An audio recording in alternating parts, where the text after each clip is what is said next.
Bill Maher is a liberal Democrat and an atheist who hates Christians and religious folk. And he sits down with Neil deGrasse Tyson and ends up getting right in his face and pointing to him for being okay with the lack of freedom of speech on college campuses. Welcome to Doug in Exile. This is where the happy people are. Let's get happy. Surely there's a portfolio of jokes that would still work on a college campus. Surely.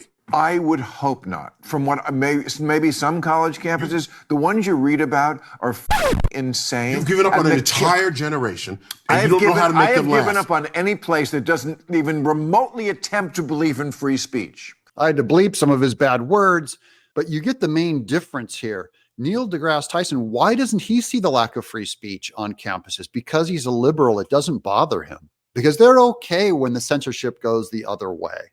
And thinks that anything that they hear that they don't like, that they don't agree with, is violence. These people are nuts, and you should be calling them out. Somebody like you, who has standing with kids, should be not joining them. When there's a science you're doing what to it. You're doing what parents do. You're taking the path of least resistance. You should be calling them out, he says.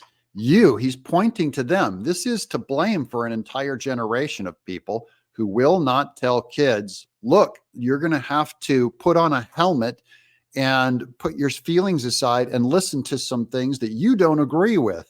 And then he says Neil deGrasse Tyson is like the parents that are taking the path of least resistance. This is actually excellent parenting advice. Those of us who are parents, you have to lay down the law on your kids every once in a while and give them the bad news. And therefore hurting the kids and yourself. Parents ruin both their lives. They ruin their spoiled kids' lives, and they ruin their own lives because the kids rule the roost. So that's what you're doing on a national level. I'm feeling more like on the porch.